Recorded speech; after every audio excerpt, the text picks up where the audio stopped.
Hello, welcome to the How Do You Feel podcast with Ethan. And today I have my very first guest for my very first ever episode, Abi, my partner. And she's a little bit nervous about doing this. It's a little bit weird. Neither of us have done anything like this before, but here we are. So let's get right into it. My name is Ethan, and this is Abi, like we just said. I am from New Zealand, and I've been living here in Malaysia the past 6 months, and Abi's from Malaysia. But we met in, I guess at university, when you studied in New Zealand. And so yeah, we've been together almost 2 years. And yeah, okay. I'm going to start you off. You've already heard the first question because we had to redo this, but that's okay. So, the first one is an easy one. So you just ran your first ever half marathon. Mm-hmm. Congratulations. What would you say is the most underrated thing that helped you finish the race, or even maybe helped you with your training, or yeah. Underrated. Consistency. I think that's what came to my mind. Of training? Yeah. When you talk about training, I think that's consistency. But on the day, I feel like it's mental resilience. Okay. Yeah. I feel like when I was running, I realized, oh my God, it is physical. You need some training. Yeah. But during the day, after the 10K, it was just all mental. Yeah, after 10 kilometers. Yeah, okay. you just have to keep going. And my body was all good. I was fine to run, but I just couldn't keep pushing myself. Yeah. I wasn't, as strong as I thought I would be, actually. Okay, we'll two follow-up questions then. Oh. With the training, follow-ups? Okay. What? So with what helped with consistency? Like you said, consistency was good for training, but of course, consistency is, I think, always a good thing, in anything. So what actually helped with that? Because I think you would also agree you weren't that consistent. There were some. Yeah, that's why I feel like I wished I was more consistent. Okay. Well, for how consistent you actually were, okay, what do you think made you get to that level? How consistency have helped me run on the day? Is that what you're asking? No, how. You said that consistency, that helped you for your training. So, but what helped you be consistent? You're not just born being consistent, you know? No, what helped me? I think you're definitely one of the main reasons. Okay. You believe in consistency a lot, and you were talking about it, and you told me to be very strict, very strict about my training. You told me okay, in a week you should try to cover the actual distance, 21K. Yeah. So I think that was a good factor. It didn't really come out of me, but then I think as I was just following the schedule that you had advised, eventually I was consistency actually helps me. Whenever I took gaps, I felt like it was way harder to run. You felt worse. Yeah. Okay. So yeah, just going back to back, even like you'd say, just show up and do a 3K, it's fine, rather than skipping and not doing anything else. Yeah. Those days actually they count. Yeah, so showing up even if you don't do what you fully planned, just because you've showed up, it's kept you consistent. That was the good thing. Yeah, okay. And eventually, at first it was quite hard to do that, but eventually I just wanted to show up. Yeah. It's because I think that's the thing though, with when you start, it's consistency is most important at the start because it's so hard to you don't want to go for a run, but because you've done it so much and you force yourself so much, eventually you will actually start enjoying it and wanting to do it. That's right. And that's the best way to get anything to work. Okay, well then the second part of the question is what was your mindset then? You said mindset helped you physically during the actual race. What was your mindset then? During the race? I think just before I ran, before it started, I was I have to do this. Okay. No matter what, I have to finish. There's no option. You have to finish. Yeah. Okay. I have to finish this. This is something that I wanted to do for myself before I turned 25. I was very determined. When I signed up itself, I told myself I have to do this. And then, so when I started running, the training really helped me for the first 10K. Yeah. during that, I was still like, I was enjoying the run, I was listening to this music. And then after the 10K, I think I've just not done lots of long distances. It was just too much. I think my mind was giving up a little. It was asking me to stop, which I did. I did eventually stop. You I walked did a bit, not yeah. stop for the first 10K. Yeah. But after that, I started taking walks, and when I was walking, my mind would be like, you have to get back into it. You're almost there. You're almost there. But then I'd start and I'd be like, nah, I need a break. Yeah, there were two voices in my head. Yeah. You told me like on the day that after the 10, like your physical wasn't even an issue at all. It was just purely mental. I kept looking forward to just seeing the big boards that were showing the kilometers. It's like, where's 14? Where's 50? After 15, it's like, where's 16? Yeah. So there's a lot of mental. Okay. All right, next question. Are we done? Okay. Yeah, good answer. Okay. Why are you with me? Well, Why? okay. I have This podcast is just all over the place. I have more to that question. Oh my god. Why did you think it was a good idea to start dating someone and then eventually do long distance with someone 3 months before leaving New Zealand forever? So for context, that is what happened with us. Is that 3 months before Abi would leave New Zealand forever to live and work in Malaysia, you started dating me. Why did you think that was a good idea? Okay. I'm putting you on the spot. I know, this is tough. Why? It was my last few months in New Zealand. I was in this new place. So I was in Auckland the first 4 years. So it was towards the end I actually got to live in a different place, which is where Ethan's from, New Plymouth. So I was like, new place, my last few months, I'm just going to have fun and then leave. Yeah, that was the mindset. Okay. But yeah, also I was very aware. I wasn't like, YOLO, I'm done and I'm going to leave. It was very aware. I was like, okay, I have my flights coming up. I need a good job back home. And then I just, run into you, and then we meet, we started dating. At first it was more like, I just wanted to have fun. I'll be very honest. It was just that.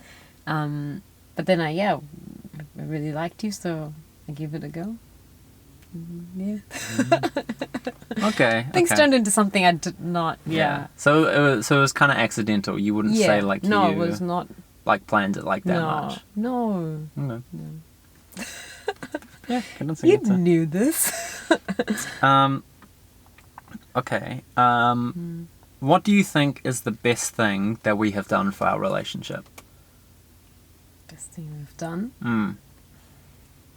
I think me moving is obviously like that changes our relationship a lot. So obviously that's a big thing. But I think outside of that, because I was gonna say that. well, I think that's too easy because I mean, and not everyone has a long distance relationship. That's true.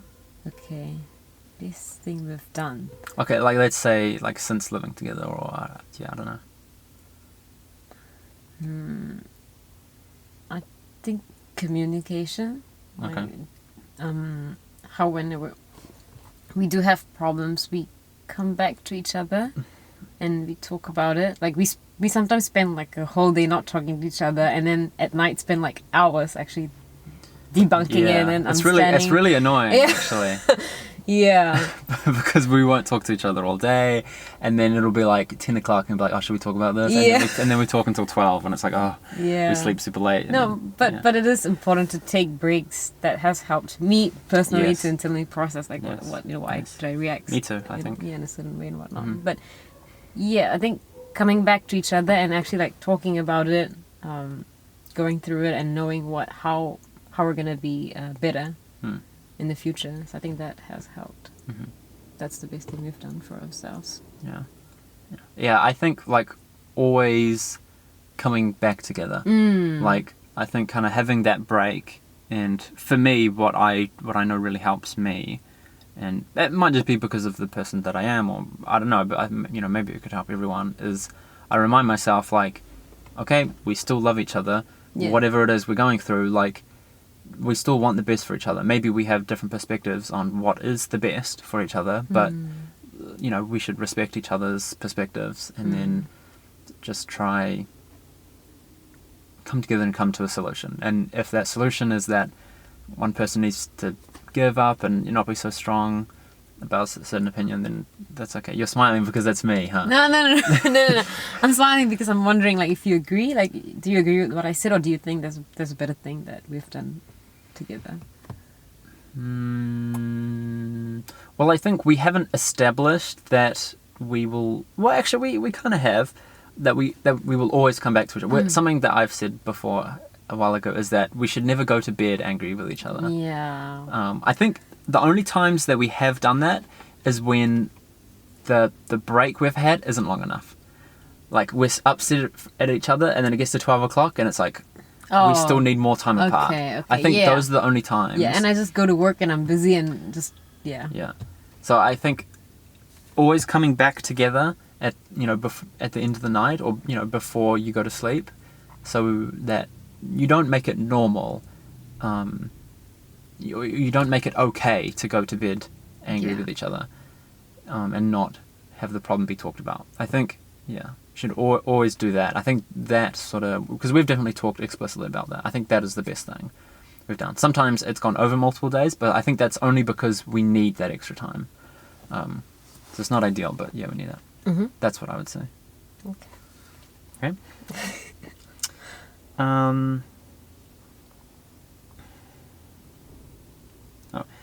Looking back at when we met, do you think there is anything that you should have analysed more when deciding whether we should stay together?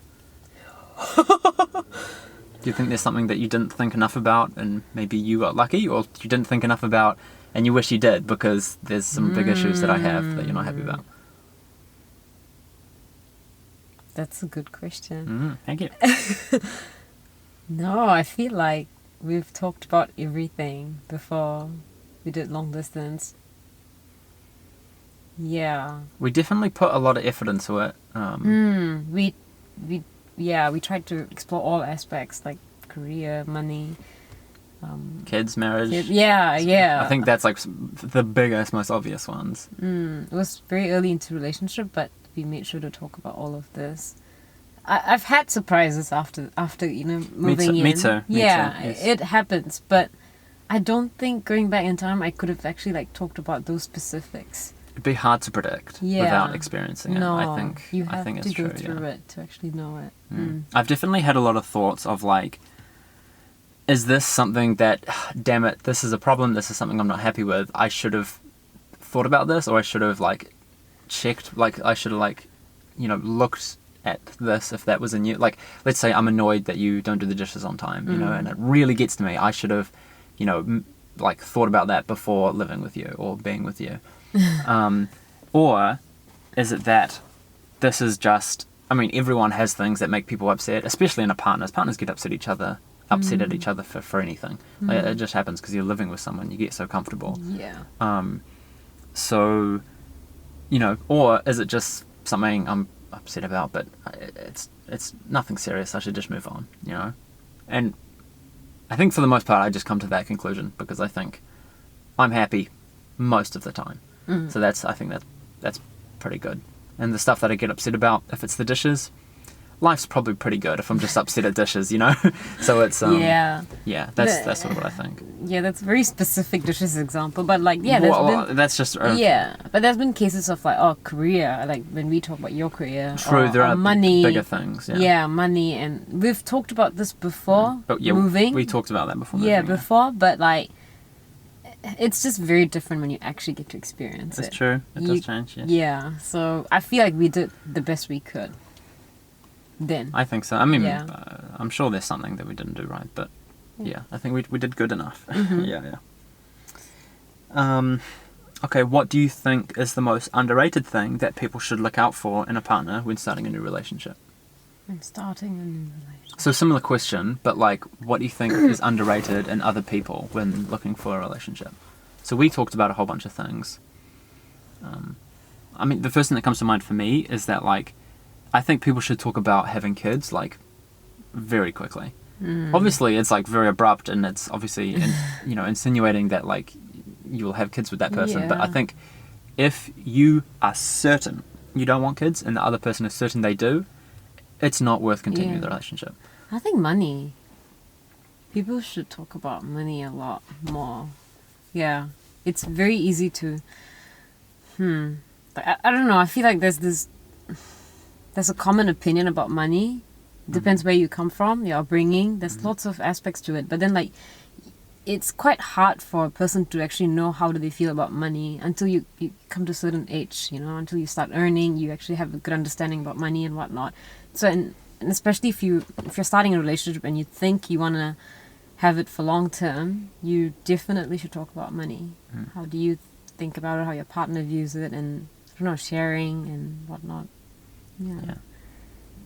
Like, okay. I think it's a sensitive topic, but people should talk about this way up front. Like how you view money and what you think is worth spending on and what is not. Your spending habits. Yeah. Yeah. How do you care about experiences, or do you care about materials? Okay. That sort of stuff. Yeah, that's a good answer. Okay, so to switch things up a little bit, what do you think is the most underrated action or plan that Patronus is doing in sustainability? Sorry, we're jumping a little bit all over the place. Are you sure I'm allowed to say this?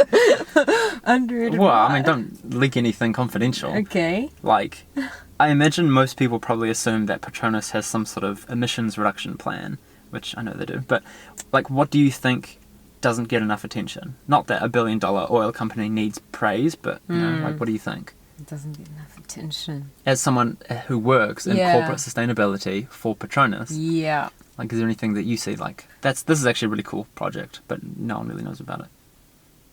I think it's not something confidential or whatnot, but I think just... I'm not asking for anything confidential, don't get in trouble. But just because we're an oil and gas company, I think that perception is always there, like... Always negative. Very negative. You're an oil and gas producer, you produce hydrocarbon, you emit. That's it. Like, whenever we start to come up with plans, it's always like, where's your roadmap? Where are the details? What's your progress? Like, you have to start somewhere. I feel like that is always... I feel like people could appreciate that more. Like, understanding that the landscape, we're in ASEAN, and in Malaysia, we're a national oil company. That changes a lot. We're not here just for profit, but like, we pay the government. So like, there's a lot more to do than just business, So we're doing a lot, but I think people don't often think about the part where like we're still figuring it out. Like, we have to start somewhere. Don't expect results already. It'll take time. Yeah. Wow. Okay. Yeah. Okay.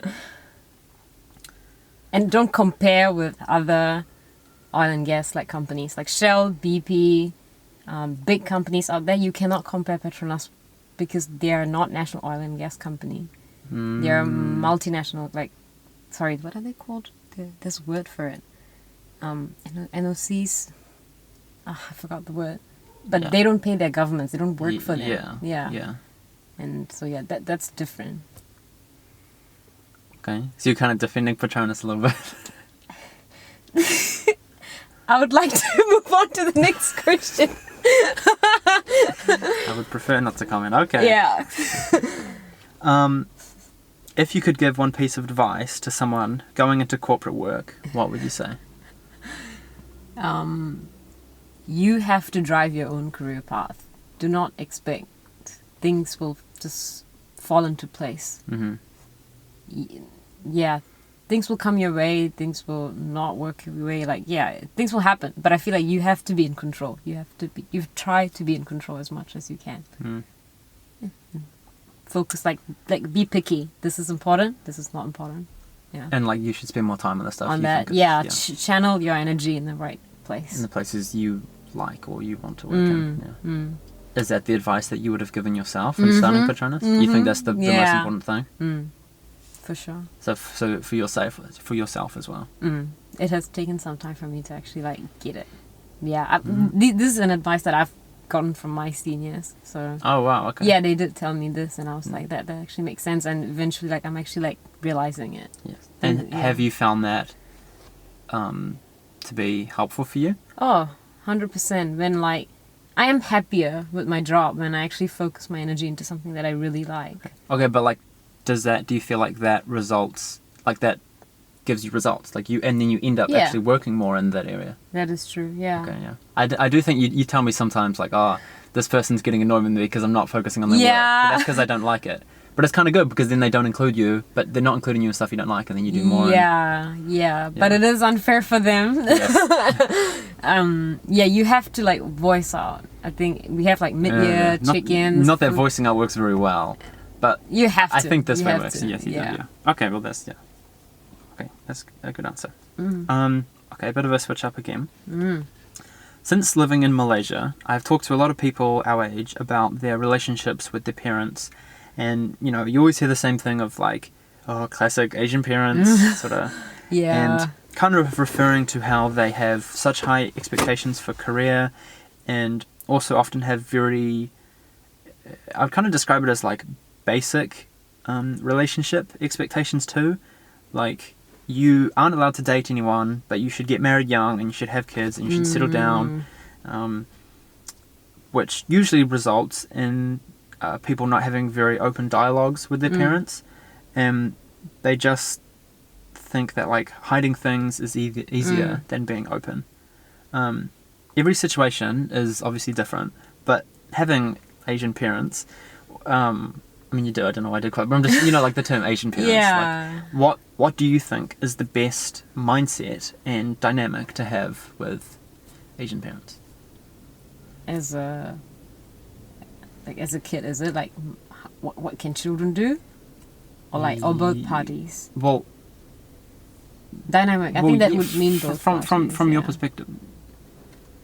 No, like dynamic is like the type of like relationship you're choosing to have, and then there's the mindset, so how you just think about it. So those what's two the things. Best dynamic? What do you think? Dynamic and perspective, like mindset. I think acknowledging that parent and children, right? Like two tiers. Like we've had like different experiences. We've seen different worlds, different so the experience, I believe that experiences form beliefs. Yeah. So, example, like my parents and me, they've grown up in this certain place. They've met these kind of people, and they've continued to live in this place. So, their viewpoint of the world is like this way. These things have shaped that. So for me personally, it's been like, okay, I grew up in Kampa so many years, and then I moved to KL, then New Zealand, then I come back KL, Petronas.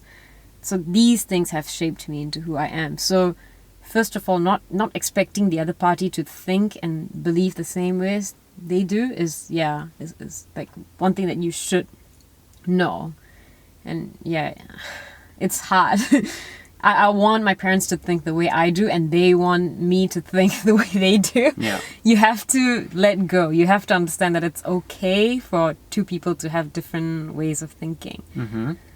That's something I personally learned when I moved to New Zealand as well. I think having that, like, it's not binary, like right, wrong. Mm-hmm. The lists don't match. Mm-hmm. They just don't. You have to, understand that. It's that dynamic. Yeah, so I think that's sort of the mindset. To Yeah. have. So then what about the sort of dynamic you should have?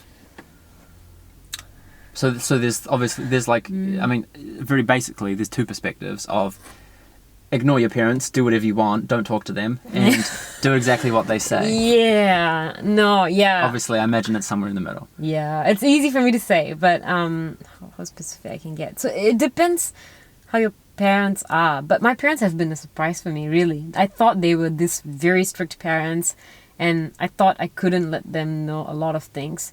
But I think me as a person, like, you must value yourself as well. What do you care? I feel like I care a lot about letting my parents know what I do.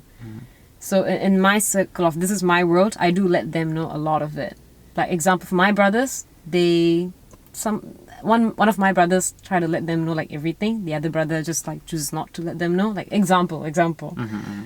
So I think it takes time, practice, but your parents will surprise you. I think give it some time. You can start by not telling them everything when there's tension, but like if you give it some time, if you give them positive experience and you show them that you can do it, you're capable, I think they'll come your way. Like they'll they'll try to understand you, and you can meet at a certain point where you both can be happy. Okay, my question to that then is, so the solution is just do whatever you think, and then your parents will adjust. Wow. I'm imagining you're not going to agree with that. Yeah, no. But that's sort of kind of what I'm getting from your answer. That has... Well, it depends. I think you have to... No, that. I do not agree with that. I know, I didn't think you would. No. But where is the balance? Like, what are you the have things... to figure that out. You think it's very personalized. Different per relationship. Per relationship. Yeah. So I think... So in my world, I see these things as right and wrong, and there are certain things I can share with my parents, and I want to be firm with. Like, I cannot compromise on these matters. So I have to just be very clear with them and make them try to make them understand. If they don't, well, I still value these things so much that I cannot let them go, you know. But then there are certain things where, like, my parents just want it that way, and if I think it's okay to let go, like, I don't really care that much about this thing, I don't mind doing it for them just to keep them happy. So you think it's worth trying for the things that you believe, but if it's not working out, then you sort of, you know, if they're not accepting, then you sort of have to decide whether it's worth you hiding from them or just accepting. You know, I think for us, like, an example is we didn't really want a ginormous wedding, but like your parents really do, and so from our perspective, they want it enough that we're okay with, like, okay, like, we can do like a big wedding. Yeah. You know, I think like that's... Yeah, because obviously, like, in this case, like, for my mom and dad, my mom especially, like, for her, this wedding is like a big deal, big part of her life. But for ours, like, we don't really care, do we? Like, it is... I mean, don't say it like that. Like compared to my mom. Yeah, compared to my mom. Sure, yeah, yes. like, we care about it, of course, but not as much as her. Yeah. She's more involved in this. You know this, yeah. So an example is that, and like another example would be like living in. My parents like did not like want us to live together. They actually told me like, nah, Ethan doesn't. He can't move. They told me to tell you not to move, and rather do long distance. But we knew better. We were like, this is important for us. We care about... I think be careful saying the words "we knew better." Okay, I mean about our relationship. Yes. Yeah, my parents, like, they had only met you like once, so they didn't know much about you or our relationship. They know about me, but not us. So you thought like it's something that you care too much about. You can't just do what they want. Like, you care too much about it. Yes, I care about, like, that had a lot of impact on my happiness. So I really wanted you to move, like, to Malaysia, and you cared a lot about it too. So yeah, my parents are happy with it now. They eventually understood. Yeah, I think I agree with this sort of practice. I mean, of course, we have talked about this a lot. I mean, I think things are going really well. So yeah. Okay. are we halfway? Yeah, we're kind of getting to the end. Yeah. Really? Okay. Yeah. Unless I come up with some on the spot questions. Follow the script. Let me think. I want to see if I can think of any other questions. No, it's okay. If you could give one piece of life advice to an 18-year-old, what would it be? Get out of the country. Go. If you can, leave the country and just go somewhere. Start a new life. Do that.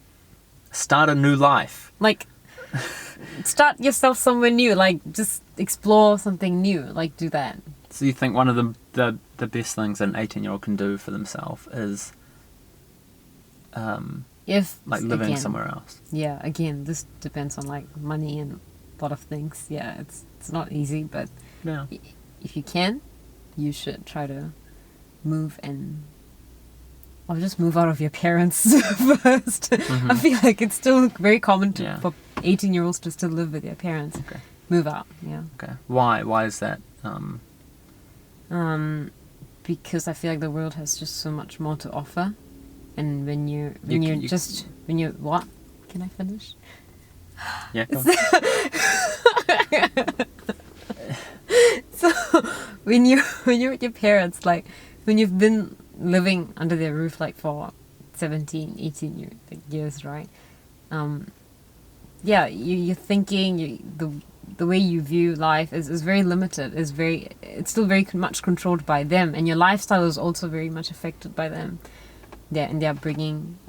So moving out would give you an escape, and you would have to start from. You have so much more control over your life. Mm-hmm. That's when you actually know what you actually like. You'd start to. You can find yourself more. Yeah, define what you like, what you don't like. Try out new things, which is good. Yeah. Okay. Do you have any follow-ups? If you could give 18-year-old Abby one piece of advice, what would it be? What was the 18-year-old Abby doing? I was in Taylor's. Like finishing high school or something. Yeah, I was in. I finished high school at 17. I was in college. You finished high school at 17? Yeah. Oh. That's how long it takes. When did you finish high school? Finished high school at 18. Oh, what? No. My last year of high school was when I was You don't have 17. 13 years of school? 6 plus. Yes, 13. And you start at 5. I started at 6. So But we start at 7. So you should be 20 by the time you finish high school. Wait, the math doesn't work. Oh, 11 years of schooling. I don't count kindergarten as school. Okay. So It's- 4, 5, 6 is kindergarten. Okay. 7 is primary Wait, so school. you're 16, turned 17 in final year high school? Yeah. Okay. Okay, so it's a bit different to New Zealand. But Yeah. okay, yeah. So, So okay, so you're in Taylor's. Whatever. So you've just finished high school. What is your one piece of advice?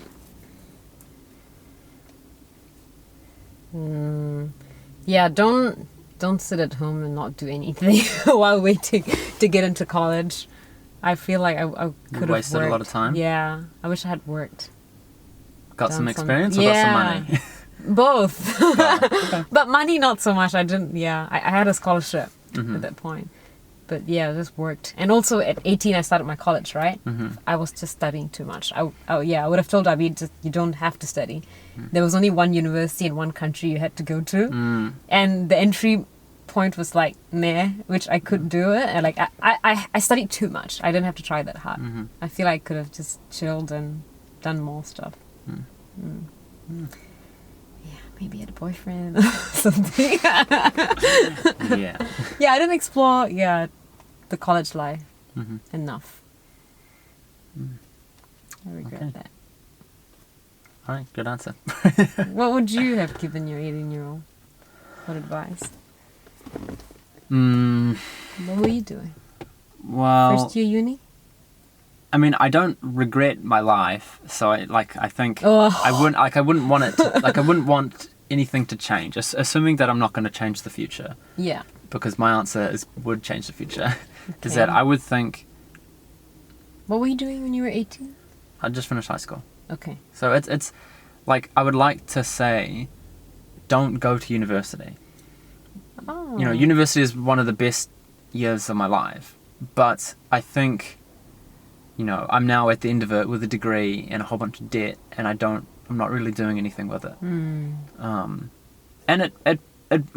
it's hard to say, because it probably is worth the experience. Like, all that money, it probably is worth the experience. The debt doesn't weigh me down that much, honestly. Like, Yeah. you know, not emotionally, not mentally, but well, maybe it should. but anyway, like I think just think more. Try be more purposeful.